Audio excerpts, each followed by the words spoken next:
저는 오늘 읽어드린 갈라디아서 2장 20절 말씀을 가지고 부활 신앙, 이와 같은 제목으로 하나님의 말씀을 전가하도록 합니다. 기독교 진리에 대해서 잘 모르는 사람들은 모든 종교는 그 진리가 다 통한다라고 말을 합니다. 그러니까 종교를 깊이 들어가 보면 모든 종교가 주장하는 것이 똑같다 이렇게 이야기를 합니다. 물론 표면적으로 종교에 대하여 알고 있는 사람들은 그렇게 말할 수 있죠. 왜냐하면 모든 종교가 선하게 살아야 되고 착하게 살아야 된다고 하는 것을 주장하기 때문입니다. 그러나 그것은 기독교 진리에 대해서 온전히 모르는 사람들의 주장입니다. 우리가 믿는 기독교는 다른 종교와 전혀 다른 진리를 가지고 있습니다. 그것이 무엇이냐면 부활의 종교라는 것입니다. 예수 그리스도께서 우리 죄를 담당하시고 십자가 달려 돌아가시고 또 우리를 위하여 사흘 만에 부활하심으로 그리스도의 복음을 믿는 모든 자들에게 영생의 축복을 허락하여 주시는 것을 믿는 기독교 진리는 다른 종교와는 전혀 구별되는 종교입니다. 차이를 보여주는 사건을 제가 예를 들어서 한번 말씀해 드리도록 하죠. 고담이라고 하는 한 여인이 있었습니다. 고담이라고 하는 여인. 이 여인은 부잣집의 부인이었는데 문제는 자녀가 없다는 것입니다. 자녀가 없어서 고민하고 최선을 다해 어느 늦은 나이에 아들을 출산하게 됩니다. 여러분 얼마나 귀하겠습니까? 늦은 나이에 아이를 출산했습니다. 근데 금이야 오기야 키우던 이 아이가 채 1년이 되지 않아 죽습니다. 이 여인은 완전히 정신이 나갔죠. 이 아이를 어떻게 하면 살릴 수 있을 것인가. 정신이 나가서 사람들을 붙잡고 내 아들을 살려달라고 이야기를 할 때 한 노파가 이 고담이라고 하는 여인에게 이야기를 합니다. 석가를 찾아가 보면 석가는 수영을 많이 쌓은 사람이기 때문에 혹 당신의 딸을 살려줄 수도 있을 것입니다. 그래서 그 아들을 데리고 그 고담이라고 하는 여인이 석가를 찾아갑니다. 그때 석가가 이야기합니다. 내가 당신의 아들을 살려줄 테니 내가 시키는 대로 해라. 마을에 내려가서 죽음을 한 번도 경험하지 않은 집에서 좁쌀 한 움큼을 가지고 오면 내가 당신의 아들을 살려주겠다. 그럼 생각해 보십시오. 이 여인이 신이라서 내려갔지만 모든 집집을 다 돌아다녀 보았지만 어느 집도 죽음을 한 번도 경험해 보지 못한 집이 없었습니다. 그래서 이 여인은 실망이 있어 돌아옵니다. 그랬더니 석가가 이 여인을 향해서 이야기를 하는 거죠. 한 번 태어나는 것은 반드시 멸절되어지게 되어 있다. 이것이 죽음도 인생의 한 운명이니 죽음을 그냥 운명으로 받아들이고 그것에 대해서 슬퍼하지 말아라. 이렇게 가르쳤습니다. 똑같은 사건이 여러분 누가복음 7장에 나와요. 예수님께서 나인성에 들어가십니다. 그랬더니 한 과부의 아들이 죽습니다. 그래서 장례를 치르고 있어요. 청년이었습니다. 여인도 그 아들을 애지중지하면서 키웠는데 그 아들이 여러분 젊은 나이에 죽었으니 얼마나 슬퍼하겠습니까? 장례식장이 온통 울음바다였습니다. 이 아들의 시신의 관이 나갈 때 이 여인은 그 아들의 관을 붙잡고 슬피 울었습니다. 예수님께서 그 광경을 보시니 가슴이 너무 아프시는 거예요. 그래서 그 관을 향해서 나아가십니다. 그리고 그 여인에게 말하는 거예요. 슬퍼하지 말아라. 근데 여러분 석가처럼 그렇게 말씀하지 않으셨어요. 죽는 것은 반드시 마지막이 예비되어져 있으니 죽음을 운명으로 받아들여라. 이렇게 말씀하지 않으셨습니다. 예수님께서는 관을 붙잡고 그 청년에게 소리쳤습니다. 청년아, 내가 네게 말하노니 일어나라. 아멘. 그랬더니 그 죽었던 청년이 살아나는 기적의 능력이 나타나게 된 것입니다. 아멘. 예수님께서 나사로가 죽었다라고 하는 소식을 들으시고 베다니에 들어가셨습니다. 마리아는 울습니다. 죽은 지 사흘이나 됐으니까 이제 더 이상 희망이 없는 거죠. 예수님께서 그들을 향해서 말씀하십니다. 나는 부활이요 생명이니 나를 믿는 자는 죽어도 살겠고 살아서 나를 믿는 자는 영원히 죽지 아니하리라. 그리고 또박또박 걸어가셔서 그 나사로의 시신이 안장되어져 있는 그 무덤 앞에서 돌을 치우게 하신 후에 크게 선포하십니다. 나사로야 나오라. 그랬더니 죽었던 사흘이나 지난 그 죽음의 시체가 생명력을 가지고 살아나는 하나님의 기적의 능력이 나타나게 된 것입니다. 예수님은 죽음을 정복하지 못하셔서 석가처럼 무의미하게 아무 능력 없이 그냥 죽음을 운명으로 받아들이라 이렇게 말씀하지 않으셨습니다. 부활의 첫 열매가 되신 예수님께서는 죽음을 정복하시고 부활하심으로 그 복음을 믿는 우리들에게도 하나님의 영생의 축복을 반드시 허락하여 주신 것입니다. 그래서 이런 기적의 능력, 부활의 능력을 체험한 성도들은 반드시 그의 삶에 그 부활의 능력에 합당한 신앙을 가지고 삶의 변화를 체험하며 살아가게 되어 있습니다. 오늘 사도 바울이 대표적인 인물입니다. 다메섹으로 예수를 믿는 성도들을 잡으러 가다가 부활하신 예수 그리스도를 만납니다. 그리고 완전히 삶이 변화가 되었습니다. 그 변화된 삶의 믿음의 고백이 오늘 갈라디아서 2장 20절입니다. 부활의 예수를 만난 그 부활신앙, 사도 바울의 부활신앙이 무엇인지에 대하여 고백하고 있는 것이 이 갈라디아서 2장 20절 말씀입니다. 그래서 저는 오늘 이 고백을 통해서 과연 우리가 가져야 될 올바른 부활신앙은 무엇인지에 대해 살펴보라 함께 은혜를 나누고자 합니다. 첫 번째로 사도 바울은 자기 자신이 예수 그리스도와 함께 십자가에 못 박혔다고 고백하고 있습니다. 여러분, 부활은 죽음을 전제한 것입니다. 죽음이 없이는 부활이 없어요. 예수님께서 죽으셨기 때문에 부활하신 거죠. 그래서 항상 부활은 죽음을 전제로 하는 것입니다. 사도 바울도 과거의 자신, 부활하신 예수 그리스도를 만나기 이전에 자기 자신은 십자가에 못 박혀 죽었다라고 고백합니다. 그 전에 사도 바울은 어떤 사람이었습니까? 디모데전서 1장 15절에 보면 사도 바울은 이렇게 자기 자신에 대해서 고백합니다. 미쁘다 모든 사람이 받을 만한 이 말이요 그리스도 예수께서 죄인을 구원하시려고 세상에 임하셨다 하여도다. 죄인 중에 내가 괴수이다. 사도 바울은 믿는 자들을 핍박하고 그들을 죽이는 일에 열심을 내는 자였습니다. 악한 일을 행하던 자였지요. 근데 사도 바울은 예수 그리스도를 만나는 순간 그 악한 자기 자신을 십자가에 못 박았다. 자신의 죄를 십자가에 못 박았다. 과거에 사도 바울은 죽었다. 이렇게 고백하며 전혀 새로운 삶을 살아가고 있는 것입니다. 부활의 신앙을 소유한 성도들은 자신이 과거에 어떠하든지 간에 자신의 과거를 십자가에 못 박고 전혀 새로운 삶을 살아가게 되어 있는 것이죠. 과거에 어떻게 살았든 그건 중요하지 않아요. 그러나 부활의 첫 열매 되신 예수님을 만나고 그 부활 신앙을 소유하며 살아가는 성도들은 그의 삶의 이전과는 전혀 다른 변화가 반드시 나타나게 되어 있는 것입니다. 그래서 여러분 성경도 이렇게 말씀하십니다. 다 같이 읽어봅시다. 시작. 그러든지 누구든지 그리스도 안에 있으며 새로운 피조물이라 이전 것은 지나갔으니 새 것이 되었다. 헬라어에서 새 것을 표현하는 단어는 두 가지입니다. 하나는 크로노스이고 하나는 카이로스입니다. 크로노스는 시간적인 변화예요.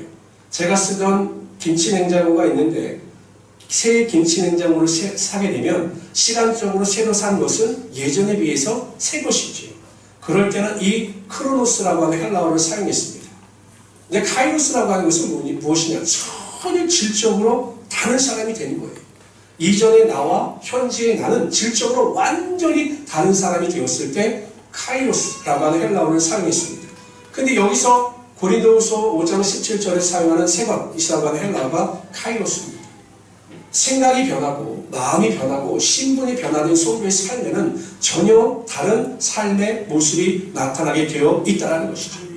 그래서 그 삶의 모습의 변화 중에 가장 큰 특징 중에 하나가 무엇이냐면 로마서에서는 이렇게 말씀하십니다. 다 같이 읽어봅시다. 시작. 그의 죽으심은 죄에 대하여 단번에 죽으심이요 그의 살으심은 하나님께 대하여 살으심이니 이와 같이 너희도 너희 자신을 죄에 대하여는 죽은 자요 그리스도 예수 안에서 하나님을 대하여는 산자로 여길지어다. 가장 큰 특징이 무엇이에요? 죄에 대해서는 죽은 자로 생각한다는 것입니다. 그래서 여러분 예수 믿고 구원을 받아 부활의 은혜와 능력을 경험한 성도들은 과거의 잘못된 습관이나 태도를 버리고 죄를 멀리하고 항상 하나님의 거룩함과 의를 쫓아 순결함 가운데 살아가기를 원하게 되어 있다는 것이죠. 그래서 성장하고 성숙하고 발전하게 되어 있는 것이 부활의 신앙을 소유한 성도들의 참된 모습이에요. 아멘. 제가 아는 목사님 한 분은요 지금 굉장히 이 목회를 아주 온유하고 겸손하게 잘 하셔요. 인품도 굉장히 훌륭하십니다. 다른 그 목사님이 저에게 말씀하시는 겁니다. 이 목사, 내가 과거에 어떻게 살았는지 잘 모르지, 뭐 궁금하지도 않으니까요.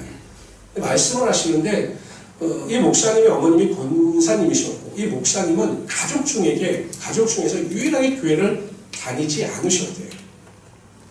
그러니까 여러분, 그 어머니 권사님의 눈물의 기도가 얼마나 컸겠습니까?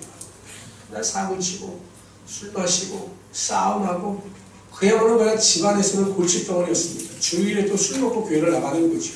오죽하면 목사님이 교회 오지 말라고 하셨겠어요. 술 먹고 교회 오지 말라. 그 정도로 망난이었는데 어느 날 또 어머니 권사님이 부흥사가 오셔서 고난주간 기도회가 있으니까 가자고 해서 가서 예배를 드리다가 그냥 생전 은혜도 받지 못하던 그 사람이 그 목사님이 여러분은 죄인이다라고 하는 그 설교에 은혜를 받고 구원을 받아요. 그리고 전혀 다른 사람으로 변화가 되는 것이죠. 그리고 지금 목회자가 돼서 주님의 일을 감당해 나가고 있습니다. 무엇입니까? 그리스도의 복음의 능력, 부활의 능력이 들어가게 되면 고치지 못할 사람이 없다는 것이에요. 우리가 세상에 어떻게 살든지 간에 그건 중요하지 않습니다. 과거에 어떻게 살았든지 간에 그건 중요하지 않아요. 우리가 인격적으로 그리스도의 복음의 능력, 나를 위하여 예수께서 나의 죄를 담당하시고 십자가에 달려 돌아가시고 나를 위하여 사흘 만에 부활하셨다라고 하는 그 부활의 복음을 받아들이는 순간 우리의 삶의 기쁨과 즐거움이 흘러넘칠 뿐만 아니라 우리의 삶의 놀라운 변화의 능력이 나타나게 되는 것입니다. 저는 우리 모든 성도님들이 그 부활의 은혜와 경험을 삶 가운데 체험해서 항상 하나님을 위하여 살아갈 수 있는 성도님들이 되시기를 주님으로 축원합니다. 뿐만 아니라 보십시오. 우리가 그 복음의 은혜와 능력을 가지고 기도하게 되면 하나님께서 고치지 못할 사람이 없는 것이에요. 지금도 여러분 가족 중에 가족으로 인한 상처를 받거나 아픔을 당하거나 고통을 당하는 분도 낙심하지 마십시오. 하나님께서 그를 택하셨으면 우리가 인내하고 포기하지 않고 기도할 때 반드시 하나님께서 그를 구원하여 주셔서 하나님의 새 사람으로 변화시켜 주실 것입니다. 그래서 우리가 사랑하는 가족을 위하여 또한 직장의 동료를 위하여 눈물을 흘리며 기도할 수 있는 하나님의 귀한 성도들이 되시기를 주님으로 축원합니다. 두 번째로요. 부활신앙을 소유한 사도 바울은 이제 내 안에 내가 사는 것이 아니라 그리스도께서 사시는 것이다. 이렇게 고백합니다. 나는 나인데 내가 아닌 거죠. 내 마음속에 내 자아가 살아있는 것이 아니라 그리스도께서 살아계신 것이다 라고 고백합니다. 이것을 신비적 연합이라고 이야기를 합니다. 나를 십자가에 못 박은 성도의 삶의 내면에는 반드시 예수 그리스도께서 살아계시기 마련입니다. 이것이 정답이에요. 그리고 그 마음속에 예수 그리스도가 살아계신 성도의 삶에는 두 가지 신앙적 특징이 나타납니다.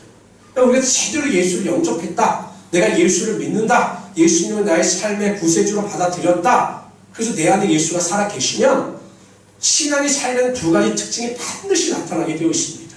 첫째는 내 안에 그리스도께서 사시는 자들은 그리스도 예수의 마음을 가지고 살아가게 되어 있어요. 나는 나인데 내 마음이 아니라 예수 그리스도의 마음을 가지고 살아가게 되어 있다는 것입니다. 사도 바울이 이방 선교를 할 때 그를 가장 방해하던 사람들이 누구였습니까? 사도 바울의 선교를 가장 방해하던 사람들이 누구였죠? 유대인들이었어요. 유대인. 자신의 동족인 유대인들이 이 사도 바울의 선교를 얼마나 방해했는지 몰라요. 여러분, 이고니오 루스드라에서 복음을 증거할 때는 이 안디옥과 이고니오에서 온 사람들이 이 돌로 사도 바울을 쳐 죽이려고 했습니다. 그래서 루스드라에서 사도 바울이 죽은 줄 알고 그게 시체인 줄 알고 그냥 성 밖으로 내놓을 정도로 그렇게 사도 바울을 핍박했습니다. 그 정도로 자신을 미워하고 핍박한다면 미워하는 것이 당연하지 않겠어요? 여러분, 그런 사람들을 사랑하는 자들이 쉽지 않을 거예요.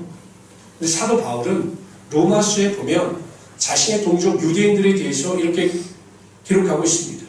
내가 그리스도 안에서 참말을 하고 거짓말을 아니하노라. 내게 큰 근심이 있는 것과 마음에 그치지 않은 고통이 있는 것을 내 양심이 성령 안에서 나와 더불어 증거하노니 나의 형제 곧 고르게 친척을 위하여 내 자신이 저주를 받아 그리스도에게서 끊어질지라도 원하는 바로다. 이렇게 고백합니다. 이게 무엇이냐? 자신의 동족 유대인들의 구원을 위하여 그들이 구원받을 수만 있다면, 그들이 하나님의 자녀로서 택함 받을 수만 있다면 내가 그리스도 안에서 끊어져도 괜찮다는 것입니다.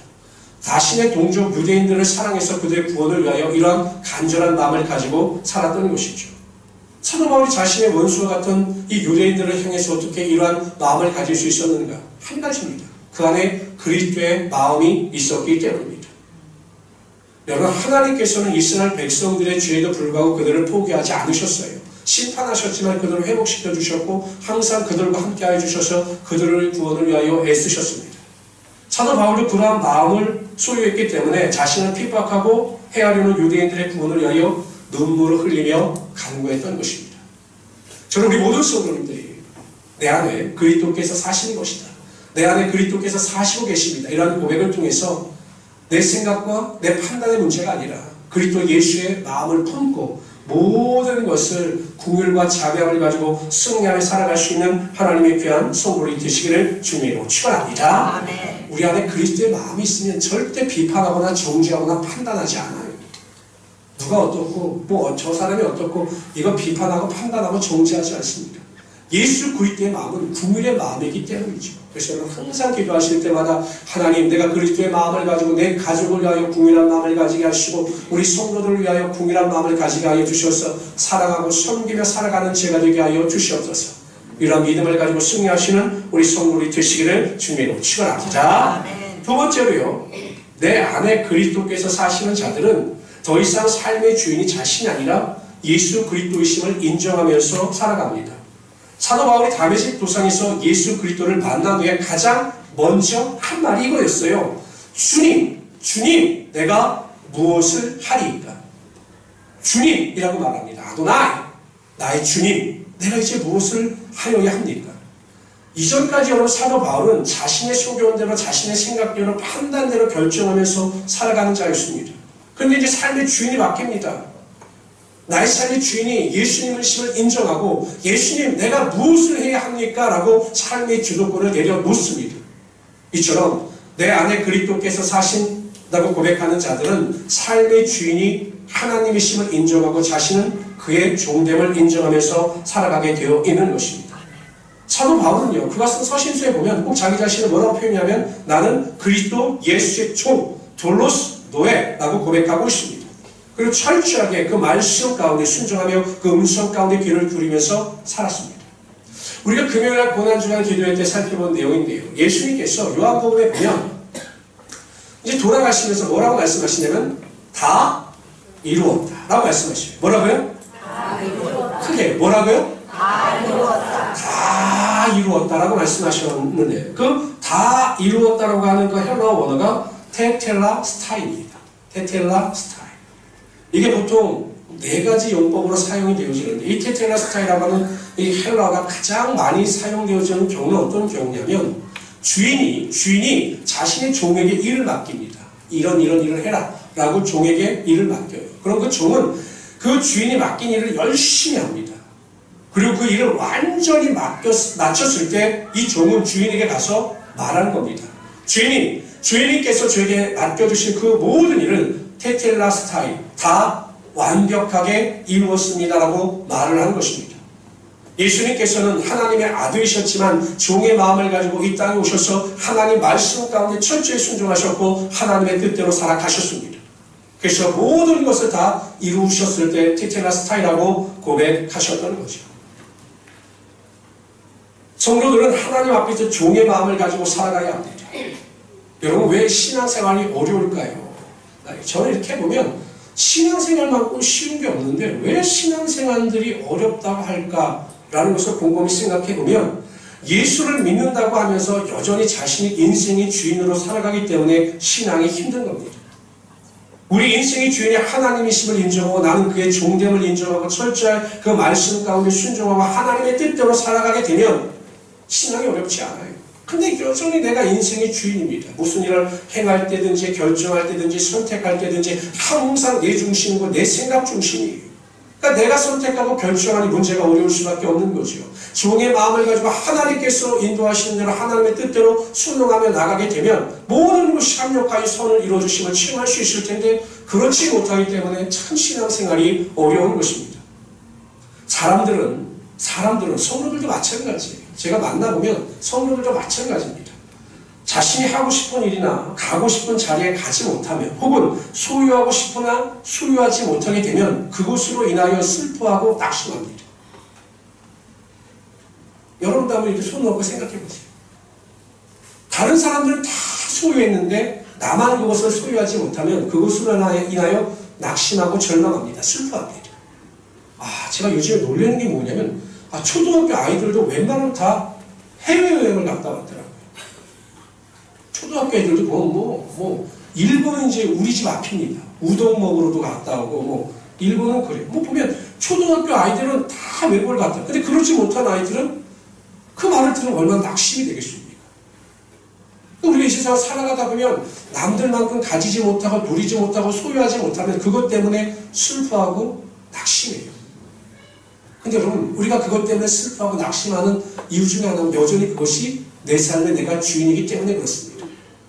우리가 슬퍼하고 우리가 낙심해야 하는 이유는 하나님의 뜻대로 살지 못하고 하나님이 원하신 대로 살지 못하는 것 때문에 슬퍼하고 낙심해야 되는 것이지, 내가 원하는 것, 하고 싶은 것, 가지고 싶은 것을 가지지 못하는 것으로 슬퍼하거나 낙심하지 말아야 한다는 것입니다. 종의 마음을 가지고 한번 생각해 보세요. 내가 예배를 제대로 드리는 못하는 것 때문에 슬퍼하고 낙심하셨습니까? 저는요, 아파서 직장 빠졌다는 소리를 못 들었어요. 그런데 아파서 교회 안 가는 분들은 행복한 우리 순복음교회를 빼고는 굉장히 많아요.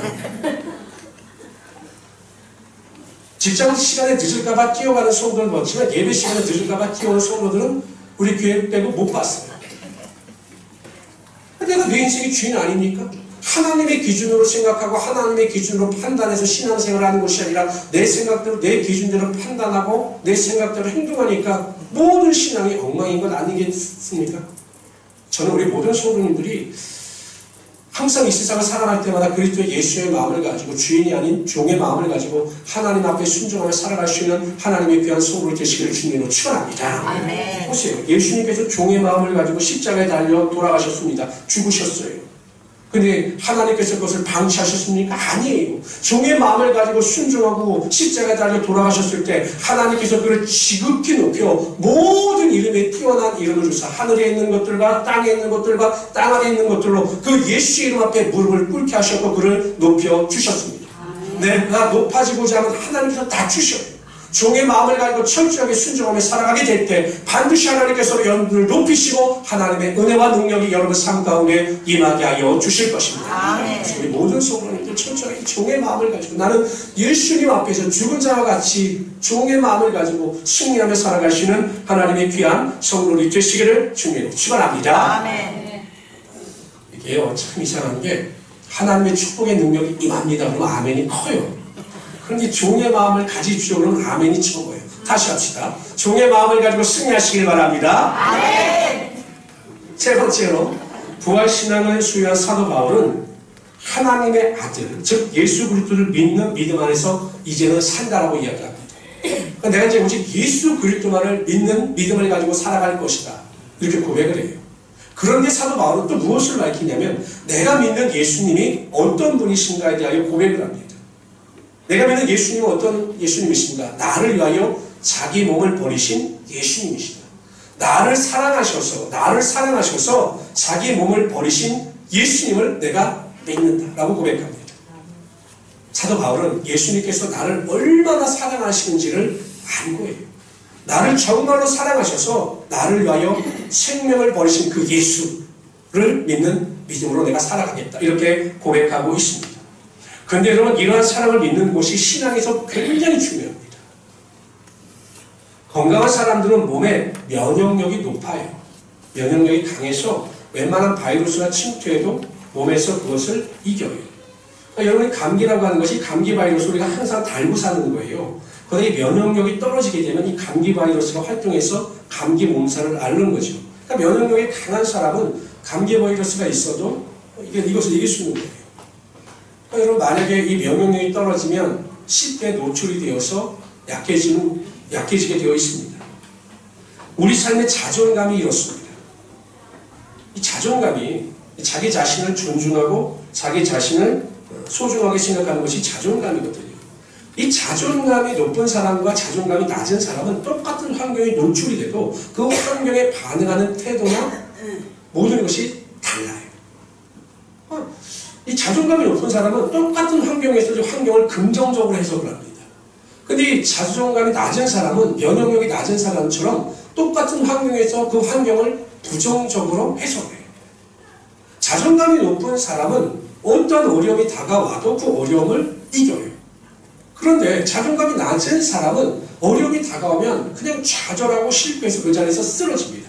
그래서 이 자존감이 높은 사람일수록 사회에서 성공하고 사회에서 인정받는 경향이 높아요.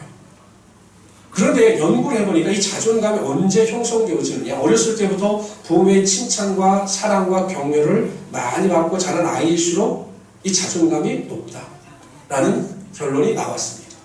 그리고 부모 간의 관계가 원활한 가정일수록 이 자존감이 높다라고 하는 연구 결과가 있어요.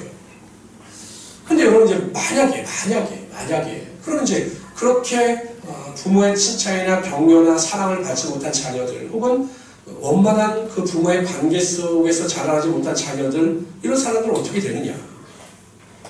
가정에서 제대로 자존감이 완성되지 않은 사람들의 경우 믿음 안에서 그 자존감이 회복될 수 있다는 거예요. 그 자존감이 회복될 수가 있어요. 바로 만왕의 왕이신 예수 그리스도, 하나님이시며 하나님의 아들이신 예수 그리스도께서 나를 위하여 십자가에 달려 돌아가시고 사흘 만에 부활하셨다라고 한 이 복음과 부활의 은혜와 능력을 믿으면, 그 사랑을 믿으면 자존감이 회복되어지고 믿음 안에서 반드시 승리할 수 있게 된다는 것입니다. 자존감이 절대적으로 낮았던 대표적인 인물이 여러분 기드온이에요. 기드온.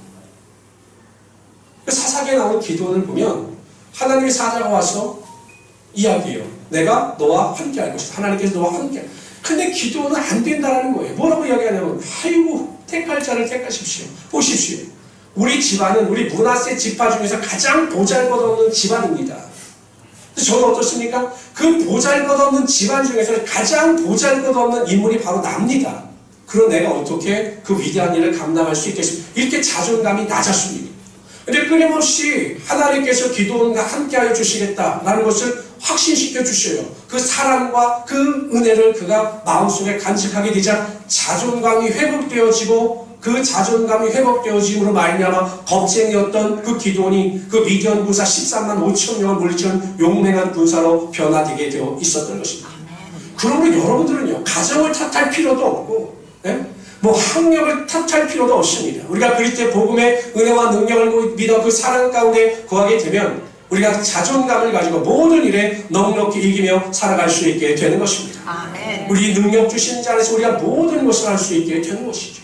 사도 바울은 로마서에서 이렇게 기록하고 있습니다. 누가 우리를 그리스도의 사랑에서 끊으리요? 환난이나 곤고나 핍박이나 기근이나 적신이나 위험이나 칼이랴. 기록된 바 우리가 종일 주를 위하여 죽임을 당게 되며 도살할 양같이 여김을 받았나이다 함과 같으니라. 그러나 이 모든 일에 우리를 사랑하신 이로 말미암아 우리가 넉넉히 이기느니라. 내가 확신하노니 사망이나 생명이나 천사들이나 권세자들이나 현재이나 장래이나 능력이나 높음이나 기쁨이나 다른 아무 피조물이라도 우리를 우리 주 그리스도 예수 안에 있는 하나님의 사랑에서 끊을 수 없으리라.